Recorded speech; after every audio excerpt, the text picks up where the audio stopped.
So I have arrived at Newark Golf Club. Looks rather lovely behind me.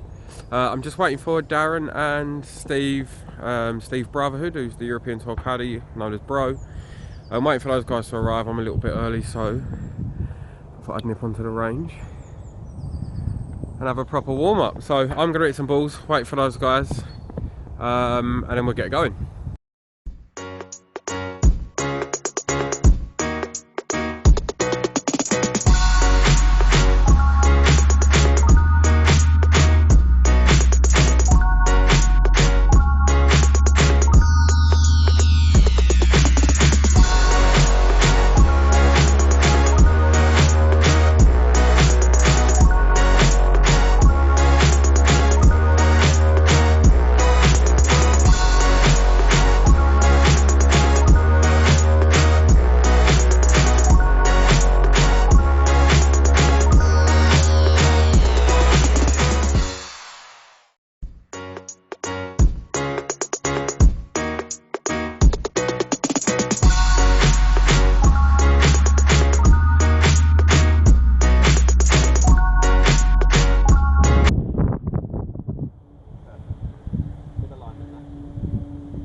Right, so we are on the first hole here at Newark Golf Club.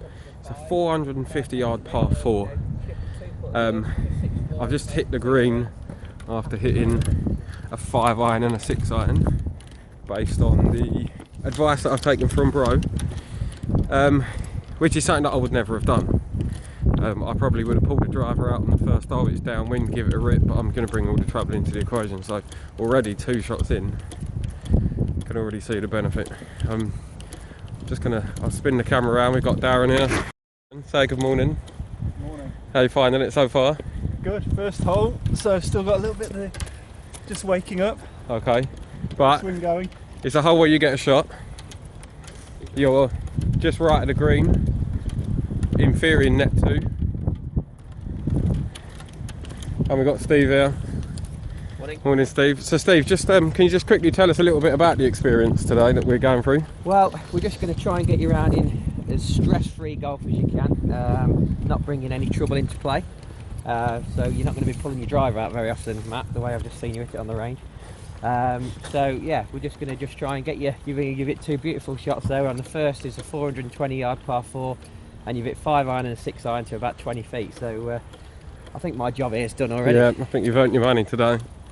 So I'll try and get a... he's a 20 handicapper, but he's going to have a couple of shots on this hole, and he's there for 3 net 1, with basically a 4-iron and 2 5-irons. He didn't hit the best 4-iron off the tee at the trees and come down, but he's hit 2 half decent shots now, and he's got an pretty easy chip across the green because he's got nothing in front of him, just the whole green to work with. And he, I feel at worst he should get down in 3 for a 6 net 4. That's his 2 points or his par on the first. Yep. Sounds easy. Yeah. So you can see it's quite a tight first hole. I've just rolled off the green.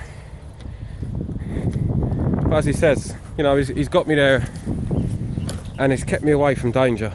I would have pulled the driver out. And this is what I'm facing on the first hole, which is stroke index 5. And again, just that mentality. I find already that Steve's he's just talking Darren through some short game stuff.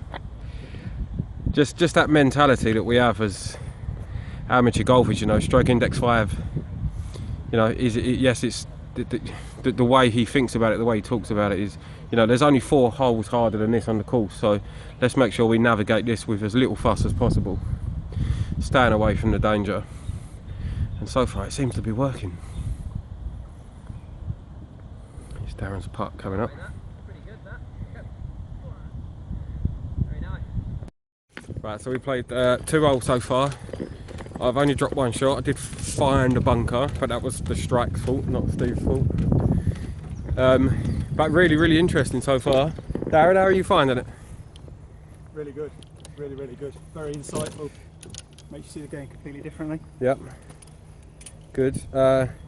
Well, I'm just going to try and get through some of the questions. Steve, the first one's from Liam Harrison, who's got a YouTube channel as well. Hi, Liam. He wants to know what is the hardest course to walk. What, physically or mentally or? Let's do both. Right, okay. Physically, I would say Malaysia, Kuala Lumpur Golf and Country Club, because it's 100 degrees and 100% humidity, and it's a hilly golf course, so you know you've walked that golf course. Yeah. Mentally challenging is pretty much any of the links golf courses, really, because you know the bunkers are situated pretty difficult on our landing areas and stuff, so you really have to think your way around with the wind and how hard the ground is, how far it's going to run, so you don't lay your man up in a bunker. So that, I would say, yeah, definitely a links golf course is pretty mentally challenging, and anywhere in Asia which is very hot, and that's physically challenging. Yeah, perfect. There you go, Liam. Hope you're happy with that. I'll come back and do some more questions in a bit. Okay, good alignment. Try and pick that tree out. Okay, so to me it looks like you have a natural shape for the drive. If you're trying to play against your natural ability, what's in your DNA, you're going to struggle because you're fighting against something that normally happens. Now, you just aimed it up the middle there, and you just get onto the fairway. I've got you trained on the left, and you're on the middle of the fairway. You know, how many times do you hit it left? How many times do you hit it? So there you go. So use that left side of the fairway. Either straight at the range, either straight or across. And these are the sort of conversations that we're having today. It's just about playing to your strengths, staying away from danger. Really, really interesting. If anybody's thinking about going through this experience, stop thinking about it and just get it booked up. Seriously, I mean, like, we're only on the 4th tee, and I think I've taken in more information in the last 3 holes. And as long as I commit to taking it on board, listening to it, sticking with it, it's only going to help my game. It's only going to aid me.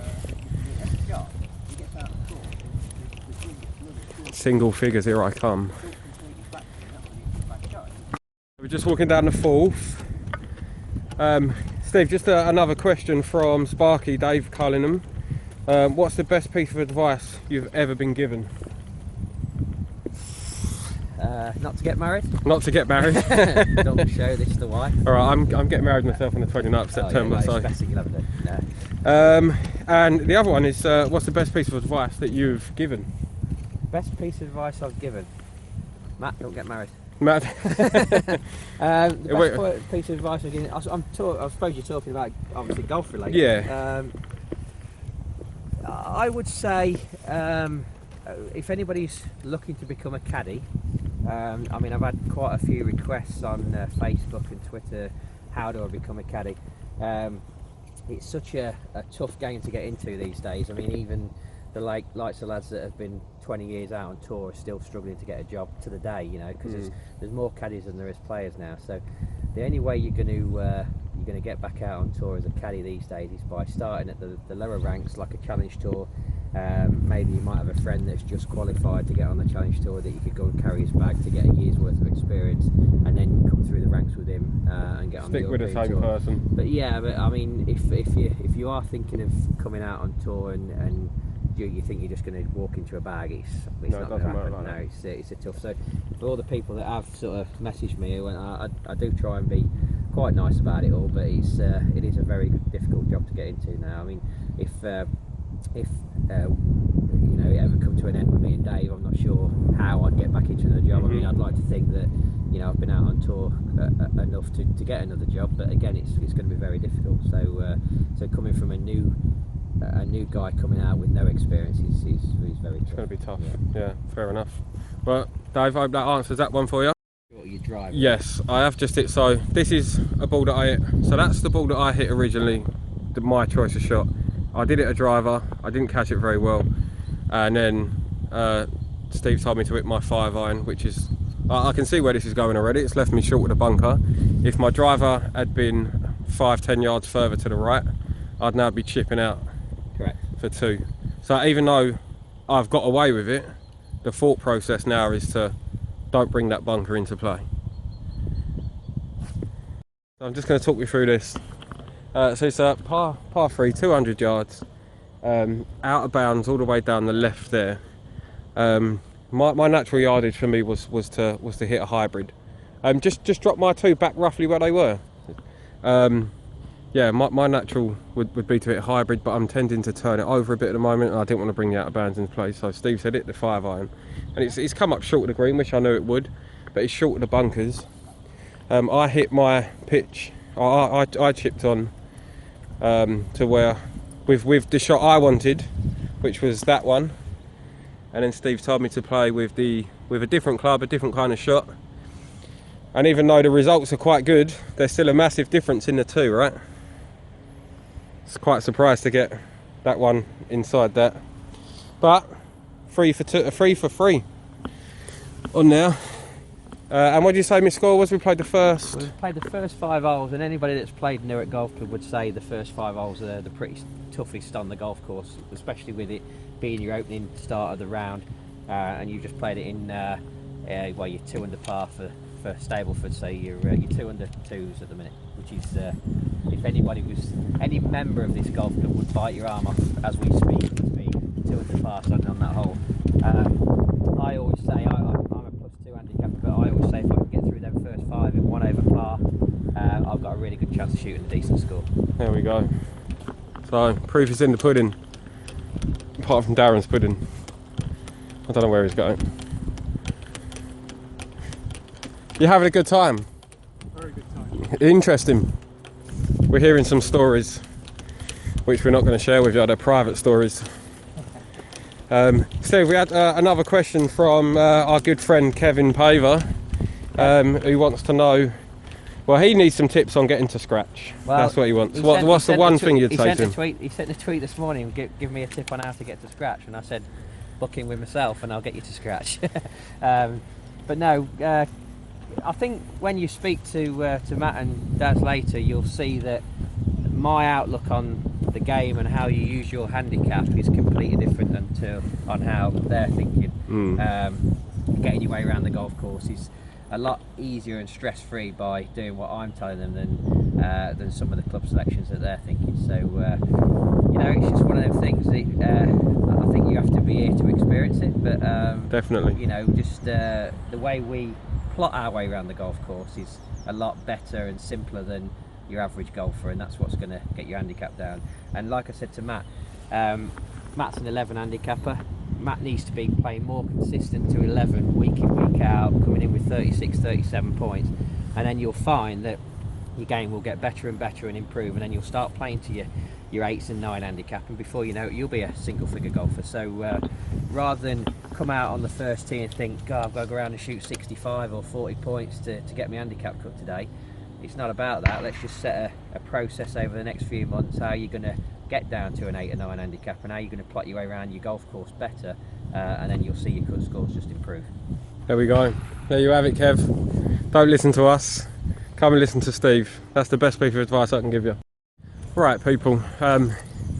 This is amazing, by the way. Absolutely amazing experience. So this is a par 5. It's tree lined. Naturally, most players probably go for a driver, 3-wood. I've hit a couple of I hit a 6-iron. I pulled it, and we hit a 6-iron to keep me short of a fairway bunker. I pulled it into the rough behind the trees. I chipped out with a pitching wedge, where I would have tried to punch something low and hard, kind of down here, to get it a bit closer. Cut a long story short, it's a par 5. It's about 500 yards. I'm hitting a 5-iron into the green on a par 5. Then I've left me 5-iron here, so you've got, I don't know if you can see this. Now naturally, I'm kind of sitting here. I'll try and get you down to green level. You see you've got the bump in front, and you can see where Steve and Darren are on the green. I would naturally think, you know, get a high lofted club in your hand, get it up, get it over, get on the green. So I've hit mine, and it was a poor effort, to be honest. And again, Steve just said to me, look, just hit your pitching wedge. You know, concentrate on just getting it over and getting it landing on the front of the green, and just let the ball do the rest of the work. The thing I'm finding most interesting about this experience so far is that, you know, I don't want to talk Steve out of a job, but he isn't telling me anything that's rocket science. right? It's common sense, a lot of it. And this was the result of the chip that I hit with a pitching wedge. Now by rights, where I was off the tee, I should have been making a 6 or a 7, but after hitting that chip, I've nicked my par and I'm happy. And I'm just saying, Steve, you know, without talking you out of a job, you know, it's not rocket science, right? It's like I just said to you though, if I wasn't taught how to speak English when I was a kid, I wouldn't be able to speak English. But yeah, you know, unless you know, I'm the middleman really. I've learned from the best in the world, watching them week in, week out, 35 weeks a year on tour, and I'm just sort of sending my knowledge on to you guys, really. Yeah, which is pretty much taking, you know, the way you've just fatted a lob wedge there, trying to play the perfect Sevy shot. You know, I didn't tell the guys that I fatted the lob wedge. No, I missed that bit out. I'll just inform you on that. So Matt's first attempt was with a lob wedge from 50 yards, and he was telling me how he was going to lob it all the way and stop it by the flag. Then he's just played a pitching wedge to, well, inside a foot. So there, you know, you do the maths. Yeah. I've got one more question from Mel Davis, who's on Twitter. He wants to know what is the one area that he should sharpen in order to get a little bit lower for the average golfer. From 120 yards inwards, and then on the greens, there are your scoring tools. So anything with a wedge, and like I've just showed to Matt, and as you can, Matt might be able to zoom in on my wedge there. So on my sand iron, which is a Cleveland 52 degrees, you'll see I've got 102 yards and 92 yards. Now this is my full shot and my 3/4 shot. Now, like I've just said to Matt, I've got 3 wedges in my bag, so really, on my 3 wedges, I've got 6 different yardage numbers. Now, this ranges from 60 yards up until 125 yards, and I'm pretty much within 10 or 12 yards of each club. So sometimes when it's a little bit windier, like it is today, there's a bit of breeze, and I've got say I've got 102 yards to the flag. Well, my 3/4 pitching wedge goes 110. So with that little bit of wind into us, I can play that little knock shot in, and I'll feel in control of it. Where I haven't got to stand there with a sand iron, which I see a lot of amateurs do, and try and thrap it up in the air, and it comes up 15 yards short, and that's a 45-foot putt, and then they'll end up 3-whack it. All of a sudden, you've gone from should be making a simple par to a double bogey, and that's what's costing you shots. So certainly, if you can, especially if you've got the likes of Trapman or Flight Scope at your local pro shop, and you can get a session in with one of your pros and just go and practice them 3/4 shots with each of your wedges and get a good number for that. It can only improve your game. Yeah, perfect. And what are we looking at here, Steve? Just give the guys a little bit of a taster of what sort of thing we're talking about and looking at each hole. Matt's an 11 handicapper, so Matt would probably stand on this tee and see it's a short hole. What we would just sort of understood his game plan is that when he gets on a short hole without a shot, he thinks he's got to try and progress it down there and get as close to the green as he can, to try and either make that birdie or a tapping par. Where, as you can see on this hole, there's 2 bunkers down the right hand side. We've got a ditch and trees, and then we've got trees down the left. Now it's only 300 yards to the front of the green from here. Matt hits his 6 iron about 180 yards, so with it being a bit down breeze, I'd get Matt to hit it at the trees up the left hand side, taking the bunkers out of play. He'll then go in with some kind of wedge onto the green and try and make his 2 putts to make a par. He's 2 under par, standing on the 8th tee. There's no reason why he should try and chase another score and try and chase that birdie, because he's doing well off his handicap. So we're just going to get him in position, get him on the green, and try and make him a par. Shot.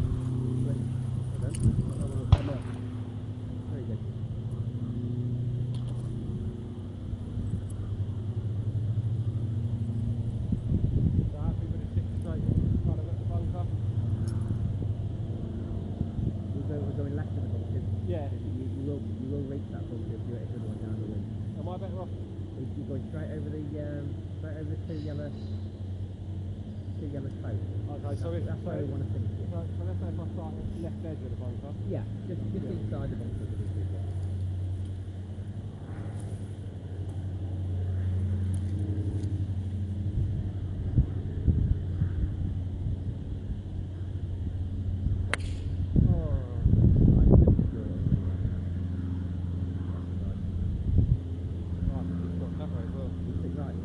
Yeah, it hit the stake. Do you want to reload? No. So a poor strike. Well, it wasn't a poor strike, it was just very pushy. It just went straight right, it's kicked into the trees, so let's see what Caddy says now. So look, so I've my tee shot, it did take a horrendous bounce and kick right into the tree. So this is what I've got, and I'm saying that I would be tempted with that gap. And we're not, you know what, we're 100 yards away. We're 111 yards still. 111 yards away. I wouldn't have dreamed about going through the trees. Up, not through the trees, but there is a gap there. There's a gap there, and with your trajectory on your sand iron, I believe that with half a decent strike, you're going to easily get to the front of the green there. Now, the other option is just chipping it out and chipping it on and making 5 at worst, which would be a sensible play. But let's just have a little bit of risk on this. Yep. I suppose it's around, if you're going to take risk, making sure you're taking the risk at the right time, on the right hole. Yeah. So you're saying 54? I'm saying 54 degrees, your 110 club, which is perfect. Any kind of half strike here, you know, gets up, and the trajectory on it's going to be pretty good to get over that tree. Yeah, just play a normal shot straight at the flag. Just keep your head down and just swing through. Don't worry about the trees, there's no trees there.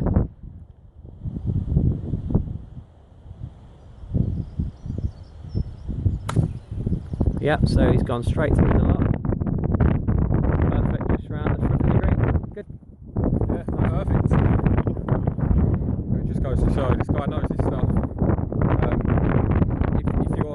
Even if you're half serious about your golf, get in touch with Steve or one of the other caddies and make sure that you come and experience this, because it's so eye-opening. It really, really is.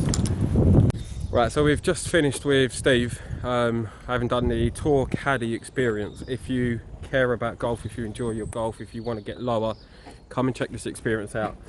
I've just played a course that I've never played before, and we played the front 9. I've shot 19 points, right? I'm 5 over par, so I'm 1 under my handicap. But what's the biggest thing that I take out of this experience today is, other than the on-course tips that Steve's given us as we've got around, is the fact that I've walked off after 9 holes. I've 1 under my handicap, and I'm looking at my scorecard and I'm thinking that could have been 3 or 4 shots better. But that is in the past, where I've looked at my card there, I'm thinking it's 3 or 4 shots better if I hadn't have, you know, hit a driver there, or I haven't done this, and that's the piece. Like, for me, the biggest takeaway is that I've shot that score. It could have been 3 or 4 better. I've not really made mistakes. I haven't lost any balls. I haven't put any out of bounds. I've stayed away from all danger, and it just gets you thinking about your golf in a slightly different way. Certain little shots around the green, which you've seen hopefully, but generally don't take my word for it. Come and check Steve out, and I know that he's got other guys up and down the country doing this. So seriously, guys, if you're thinking about it, it's well worth the money that you'd pay for it. Just don't leave it too late. Get involved now, because the guys will be going off for the summer. They'll get busy in the summer months. Do it now. Get your game in shape for this year, and I promise you won't look back. Hope you enjoyed it, and I will see you soon.